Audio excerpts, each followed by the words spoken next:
Sare sozialen artean gustukoena? Instagram. Gaztean hasi zenuen zure ibilbide profesionala, itzuliko zinateke irratira? Zuk uste duzu gaztean egoteko moduan nagoela, mesede. Bueno, irratira orokorrean bai. Bueno, gaztean toki bat bilatzen baldin badute, ni bezalako zahar batentzat, egian bai, baita ere. Zein zen Zorginen laratza saioaren sekretua hain arrakastatsua izateko? Sekretua, ez dizuet kontatuko. Baizera, ez dakit, egia esan ez dakit. Begira, Sorginen laratza, Sorginen zera, gauzak egiten direnean ere sekretu guztiak ezin dira kontatu. Nik uste dut magia pixka bat ere bagenuela. Eta gure arteko rollo ona ere ezinbestekoa zen. Noiz hitz egin duzu azkenengoz Xabier Euskitzerekin? Pasaden astean, ez dakit pasaden astean edo duela aste pare bat edo, bai. Nondi dabil Pantxike? Ai, Pantxike!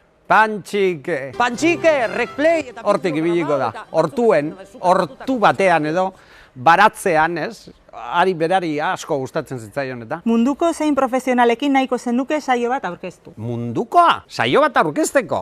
Joño! Galdera potoloa! Begira, egingo nuke aktore batekin. Jessica Lange. Ikusi dut azken serie batean, gaiztoarena egiten eta niri gaiztoen paperak egiten dituzten aktoreak asko gustatzen zaizkit. Nik uste dut berarekin ondo moldatuko nintzatekela programa bat aurkezten. Kazetaritzatik kanpo zertan egingo zenuke lan gustora? Begira, txikian nintzenean, benetan, eta ez da gezurra, arkitekto izan nahi nun. Baina gaur egun nik uste dut kazetaria ez baldin banaiz, zer izango nintzen? Aktorea. Zein da bizitatu duzun tokirik arraroena? Arraroena? Nire zuzendariaren etxea, oso arraroa, bera bezalakoa. Nora ezinateko ordainduta ere itzuliko? Hombre, asko ordaintzen baldin badidat itzuliko naiz. Ba, nire zuzendariaren etxera.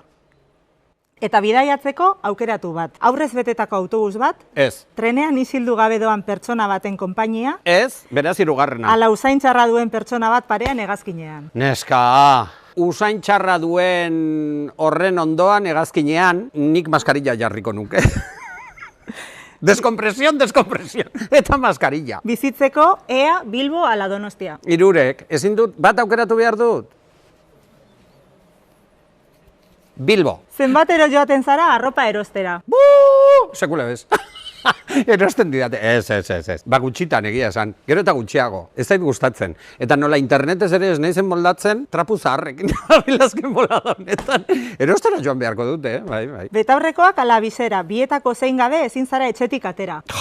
Bueno, betaurrekorik gabe ere atera naiteke. Gero, ikusiko dudan ala ez hori beste kontu bat. Da, bizerak eta osagarri bezala erabiltzen ditut, da biak gustoko ditut, baina hoiekin ere ateratzen naiz, Ez nago engantzatuta, erabat. Zenbat krema mota topa ditzakegu zure komuneko armairuan? Ba, ez pentsa horren beste, Begira, dermatologoak esan zidan, ja dagoeneko pentsatu beharko zenuke, hau eta hau erosten.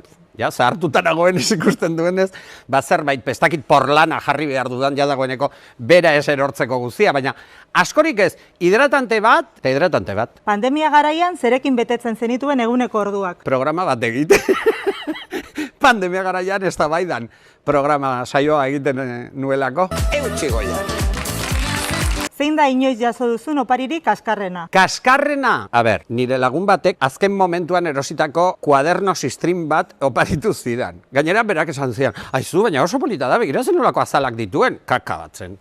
Kuaderno bat nola oparitu aldi oso pertsona bati? Kuaderno bat? Berak badakin orden, Zein da zure errez eta gustukoena benetan jateko modukoa dena? Jateko modukoan asko ikasi dut. Bueno, horretaz aparte, Tupper Cluben, edo Tupper Club, ja ez dakit nola esaten den, saio horretan irabazi nuen, urrezko taperra. El oro!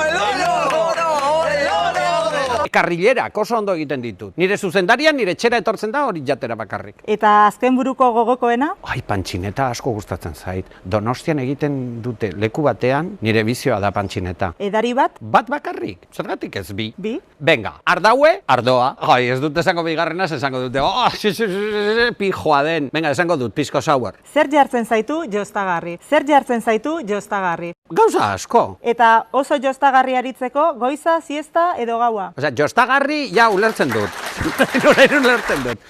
Orduan, jostagarri egoteko, siestatik esnatzean. Parrandarako nor da konpainiarik onena? Parranda onak egiteko konpainia asko. Eta bukatzeko kanta bat erabat animatzen zaituena? Ez dakit animatu, baina asko gustatzen zaidana, Peio Reparaz musutxo bat, zetak, zeinen ederra izango den. Eta animatzen zara pizkata bestera? Abestu behar dut? Ai, Peio Reparaz parkatu, Zeinen ederra izango den, horrekin ja nahiko.